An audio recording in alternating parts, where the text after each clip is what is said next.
దేవుని సంగమా, దేవుని సమాజమా, దేవుని బిడ్డలారా, తేజోమయుడైన దేవుని కుమారుడైన యేసుక్రీస్తు తన స్వరక్తమిచ్చి సంపాదించిన క్రీస్తు సంగమా, ఈరోజు దేవుని యొక్క దివ్యవాక్యమైన 66 పుస్తకాల బైబిల్ గ్రంథంలో నుంచి ఒక సందేశం. ఆ సందేశం ఏమిటంటే, సృష్టికర్త యెహోవాయే అనేక సందేశాన్ని ఈ రోజున మనము వింటున్నాం. ఈ కార్యక్రమము ఫేస్బుక్, యూట్యూబ్, వాట్సాప్, ఇన్స్టాగ్రామ్ ద్వారా వింటున్న ప్రపంచ ప్రేక్షక మహాశైలందరికీ జ్యోతిర్మయుడైన దేవుని నుండి, ఆయన కుమారుడైన యేసు క్రీస్తు నుండి కృపా సమాధానములు మీకు కలుగునుగాక. ఈ యొక్క కార్యక్రమంలోనికి వెళ్లే ముందు చిన్న ప్రార్థన. మహాపరిశుద్ధుడైన మా ప్రియ పరలోకపు తండ్రి, నాలో ఉంచిన ప్రతి మాటని పిల్లలకు బోధించుచుండగా వినగలిగే చెవులను, గ్రహించే హృదయాన్ని, ఆలోచించే ఆత్మజ్ఞానాన్ని దయచేయడమే మాత్రమే కాకుండా నీ పిల్లలకు, నాకును నీ కుమారుడైన క్రీస్తు యొక్క శిలువ చాటును మరుగుపరిచి చెప్పాలనుకున్న ప్రతి మాట సూటిగా స్పష్టంగా తెలియజేయటకు నిన్న ఆత్మతో నన్ను నింపమని మా ప్రభువును మీ ప్రియ కుమారుడకు నజరేయుడైన యేసుక్రీస్తు దివ్యనామమున అడిగి వేడుకొని ప్రార్థిస్తున్నాం మా ప్రియా పరలోకపు తండ్రి. ఆమేన్. అందరికీ షలోం, అందరికీ వందనాలు. ప్రియమైన దేవుని బిడ్డలారా, యెహోవాయే సృష్టికర్త. ఆయన స్థానంలో ఎవరిని కూడా పెట్టడానికి వీలేదు. ఆకాశములు, మహాకాశములు ఆయన యొక్క చేతి పనులు. భూమి నరులకు ఇచ్చాడు, సృజించి నరులకు ఇచ్చాడు. 45వ అధ్యాయము 18వ వచనంలో యెషయా గ్రంథంలో యెషయా ప్రవక్త తెలియజేస్తున్నాడు కదా, ఆకాశములకు సృష్టికర్త అయిన యెహోవాయే దేవుడు.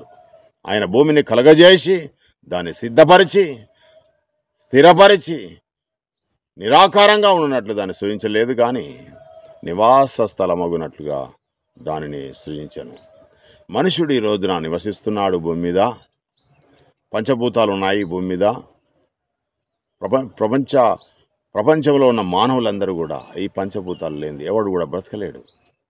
నీరు కావాల్సిందే, అగ్ని కావాల్సిందే, వర్షం కావాల్సిందే, ఈ భూమి కావాల్సిందే, ఈ యొక్క సూర్యుడు, నక్షత్రాలు, సమస్తం ఆకాశంలో ఉన్నాయి కూడా అన్నీ కూడా కావాల్సిందే.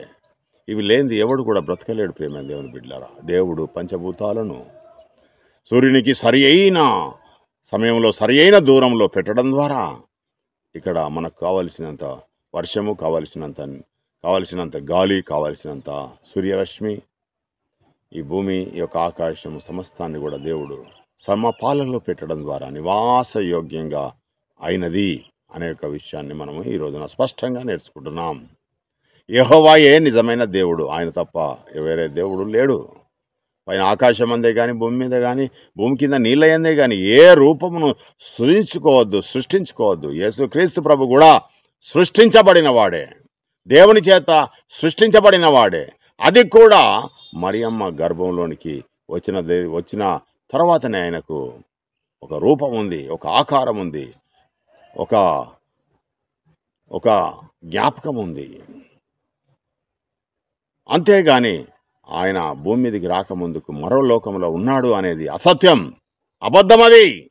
దేవునికే వ్యతిరేకం ఆ మాట మాట్లాడితే. దేవుని చేత యేసుక్రీస్తు ప్రభు ఒక కన్య గర్భాన దేవుడు జన్మింపజేశాడు. దేవునికి సాధ్యం కాదా? ఏదైనా సాధ్యమే. 100 సంవత్సరాల అబ్రహాంకు, ముసలివాడైన అబ్రహాంకు, ముసలమ్మ అయిన 90 సంవత్సరాల వయసున్న షారాకు దేవుడు కుమారుణ్ణి ఇవ్వలేదా? ఆయన నుంచి, అబ్రహాం సంతానం నుంచి భూలోక వంశములన్నీ ఆశీర్వదిస్తానని దేవుడు చెప్పిన మాట యేసుక్రీస్తు ప్రభు ద్వారా దేవుడు నెరవేర్చడా లేదా? సృష్టికర్త ఏదైనా చేయగలుగుతాడు. సృష్టించబడిన వ్యక్తిని ఎవరైనా పూజిస్తే దేవునికే ద్రోహం చేసిన వాడు అవుతారు, దేవునికే వ్యతిరేకంగా పోరాడిన వారు అవుతారు, దేవుని యొక్క ఆజ్ఞలకు తిరస్కరించిన వాడవుతాడు. దేవుని స్థానంలో క్రీస్తునే కాదు, యేసునే కాదు, ప్రపంచంలో ఏ నరుడుగా పుట్టిన వ్యక్తిని పెట్టినా అది శాపగ్రస్తులు అవుతారు, నరకానికి పాత్రలు అవుతారు. యెహోవాయే నిజమైన దేవుడు. ఈనాడు ఈ సత్య బోధన నమ్మక 95% అంధకారంలో, చీకట్లో మగ్గుతూ అనేకమైన సంస్థల పేరు మీద, అనేకమైన బైబిల్ కోచింగ్ పేరు మీద అసత్యాన్నే ప్రపంచానికి రుదుతా ఉన్నారు. ప్రియమైన దేవుని బిడ్డలారా, యెహోవాయే నిజమైన దేవుడు. ఆయన్నే ఇక్కడ భూమిని సృజించాడు, నివాసయోగ్యంగా చేశాడు. ఈ భూమి మీద జీవం ఉన్నది. ఇంకా వేరే గ్రహంలో, వేరే నక్షత్రంలో, వేరే మండలంలో, ఆకాశ మండలంలో కోటానుకోట నక్షత్రాలు ఉన్నాయి, గ్రహాలు ఉన్నాయి. ఎక్కడ కూడా జీవం లేదు. దేవుడు తన ఆకారంగా సృజించి మానవుని ఏలమని ఈ భూమి మీద ఉంచాడు. ఈ సర్వ ప్రపంచాలన్నీ కూడా భూమి భూమి భూమి భూమి దేవుణ్ణి కేంద్రంగా చేసుకొని తిరుగుతున్నాయి. ఈ భూమి మీద తన యొక్క బిడ్డలు, తన యొక్క కుమారులు ఎవరైతే ఉన్నారో వారి గురించే ఇవన్నీ సేవలు చేస్తున్నాయి. గడియారంలో ఏ విధంగానైతే ముళ్ళు అనేకమైన ఉంటాయో అవన్నీ కూడా తిరుగుతూ ఉంటాయి. అవన్నీ తిరగడం ద్వారా టైం ఏర్పడుతుంది. దేవుడు కూడా ఈ యొక్క ప్రకృతి చక్రాన్ని తిప్పుతూ ఉన్నాడు, యాకోబు పత్రికలో చెప్పినట్టుగా. ప్రియమైన దేవుని బిడ్డలారా, దేవుడు ఈ యొక్క మనుషులను బ్రతకడానికి ఈ యొక్క భూమి మీద అనేకమైన చెట్ల వృక్షాలను, ఫలాలను పెట్టాడు, గింజలను పెట్టాడు. అనేకమైన ప్రకృతిలో మనకు భోజనానికి ఏర్పాటు చేశాడు. అదే విషయం 44వ అధ్యాయం 18వ వచనంలో ఒక విత్తనం నాటగా వర్షం దాన్ని పెంచును అని రాసింది. అంటే దేవుడు వర్షాన్ని ఇస్తున్నాడు, ఆల్రెడీ గింజలను ఇచ్చాడు.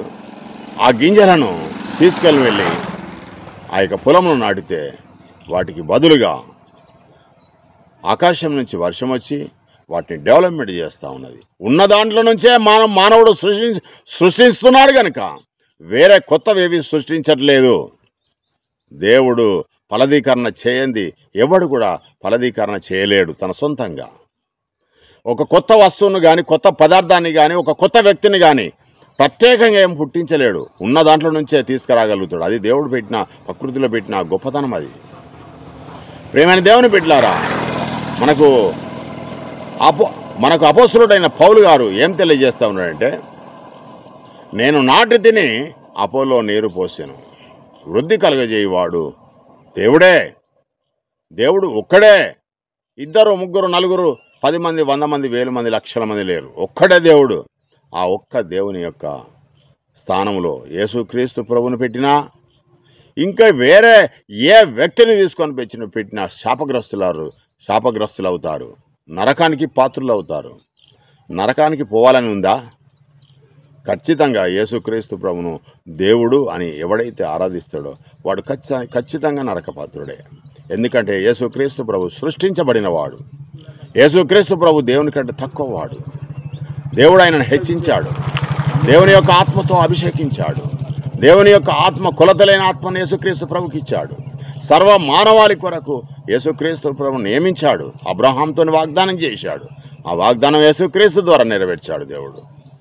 ఈ లోకంలో బ్రతికినంత కాలం 70, 80, 100 నువ్వు క్రీస్తును స్వరక్షకుడిగా, దేవుడు పంపించిన రక్షకుడని ఎవడైతే వారి యొక్క హృదయంలో నిశ్చయించుకొని, క్రీస్తు ద్వారా దేవుడు రక్షణ ఇస్తున్నాడని, క్రీస్తు ద్వారా దేవుడు నిత్య జీవం ఇస్తున్నాడని, క్రీస్తు ద్వారా నిత్య పరలోక రాజ్యంలో అర్హత కలగజేస్తున్నాడని, క్రీస్తు ద్వారా దేవుడు రక్షణ ఇస్తున్నాడని, క్రీస్తు ద్వారానే నీకు సమస్తాన్ని, ఆశీర్వాదాలు సమస్తాన్ని కూడా ఇస్తున్నాడని, పరలోక సంబంధమైన ప్రతి ఈవి క్రీస్తు ద్వారా ఇస్తున్నాడని నమ్మక, విశ్వసించక యేసుక్రీస్తే దేవుడని, యేసుక్రీస్తుకు ప్రార్థన చేస్తే ఇస్తాడని అభూత కల్పనలో ఉన్నారా? ఇప్పుడే మేల్కొనండి. యెహోవాయే దేవుడు, ఆయనే సర్వమును ప్రతి మనుషునికి ఇచ్చేవాడు. 1వ అధ్యాయం 17వ వచనము యాకోబు పత్రికలో, సంపూర్ణమైన ప్రతి ఈవియు వరమును పరలోక సంబంధమైనదై జ్యోతిర్మయుడగు దేవుని యొద్ద నుండి వచ్చును. క్రీస్తు ద్వారా మనల్ని దేవుడు నియమించుకున్నాడు. క్రీస్తు ద్వారా మనకు సమస్తాన్ని ఇస్తాడు. ఈ మాటలు విన్న మీరు అందరు ధన్యులు. దేవుడు ఎవరు అని అంటే యెహోవాయే దేవుడు, యెహోవాయే సృష్టికర్త. ఆయన మాట సెలవేయగా ప్రకారమైంది.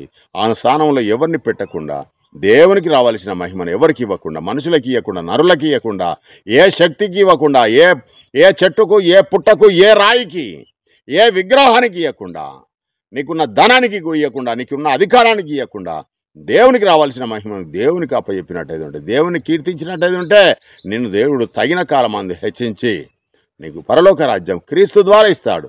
క్రీస్తుని మనకు రక్షకునిగా నియమించాడు, విమోచకునిగా నియమించాడు, ప్రధాన యాజకునిగా నియమించాడు. కనుక యేసుక్రీస్తు ప్రభు దేవుని యొక్క కుడిపార్శ్వమున ఈ రోజున కూర్చొని నా తరపున విజ్ఞాపన చేస్తున్నాడు. యేసుక్రీస్తు ప్రభు సింహాసనం వేరే ఉన్నది, తండ్రి అయిన సింహాసనం వేరే ఉన్నది. అది కూడా యేసుక్రీస్తు ప్రభు ఎల్లకాలం శాశ్వతంగా పరలోకంలో ఉండడు, రెండవసారి భూమి మీదకి వస్తాడు. మనందరినీ కూడా ఎవరైతే క్రీస్తును దేవుని కుమారుడని నమ్ముతారో వారందరినీ కూడా తీసుకొని రాజ్య పరిపాలన చేస్తాడు. ఈ భూమి నూతనమైన ఏదైనాగా మార్చబడుతుంది. ఆదాం మొదలుకొని యేసుక్రీస్తు ప్రభు వచ్చే వరకు ఎవరైతే నీతిమంతులుగా ఉంటారో వారందరి మీద యేసుక్రీస్తును రాజుగా చేసి దేవుడు ఆ సింహాసనం మీద కూర్చోబెట్టి రాజ్య పరిపాలన చేస్తాడు. చివరికి యేసుక్రీస్తు ప్రభు ఆ రాజ్యాన్ని దేవునికి అప్పచెప్తాడనే మాటలు బైబిల్ గ్రంథంలో అనేక సార్లు రాసి ఉన్నది. ప్రియమైన దేవుని బిడ్డలారా, కాలంలో సమయంలో దేవుడు ఆధీనంలో ఉంచుకున్నాడు కనుక దేవుని యొక్క ఇష్టానుసారంగా ఈ లోకంలో జీవించి దేవుని యొక్క కృపను క్రీస్తు ద్వారా పొందవలసిందిగా ప్రభు పేరుట కోరుతూ ఈ కొద్ది మాటలు ఇంతటితో ముగిస్తున్నాను. ఈ మాటలు విన్న మీరందరూ ధన్యులు. ఈ మాటల ప్రకారంగా జీవించి దేవుని యొక్క కృపను పొందవలసిందిగా ప్రభు పేరుట మిమ్మల్ని వేడుకొనుతున్నాను. మీ వినికిట్లో ఈ మాటలన్నీ ఫలించును గాక. చిన్న ప్రార్థన చేసుకుని యొక్క కార్యక్రమాన్ని ముగిద్దాం. మహాపరిశుద్ధుడైన మా ప్రియ పరలోకపు తండ్రి, నీ నామమునకే లేని స్తోత్రములు చెల్లించున్నాను. నాలో ఉంచిన ప్రతి మాట మీ పిల్లలకు బోధించాను. వాటి ప్రకారంగా జీవించి నీ కృపను పొందవలసిందిగా పొందేటట్టుగా చేయమని తండ్రి, నీవే దేవుడవని, నువ్వు పంపిన యేసుక్రీస్తును ఎరుగుటే అని తెజ్జేమని బిడ్డలు నమ్మి వాటి ప్రకారంగా జీవించి నీ కృపలో పాలువారగుటకు సహాయం చేయమని మా ప్రభును మీ ప్రియకుమారుడు నజరేయుడైన యేసుక్రీస్తు దివ్యనామమున అడిగివేడుతో ప్రార్థిస్తున్నాం మా ప్రియా పరలోకపు తండ్రి. ఆమేన్. తండ్రి అయిన దేవుని యొక్క ప్రేమ, కుమారుడైన యేసుక్రీస్తు ప్రభు యొక్క కృప, పరిశుద్ధాత్మ యొక్క అన్య సహవాసం తల వంచిన ప్రతి వారి మీదను, నా మీదను, నా కుటుంబం మీదను, సమస్త పరిశుద్ధులందరి మీదను ఉండునుగాక. ఆమేన్.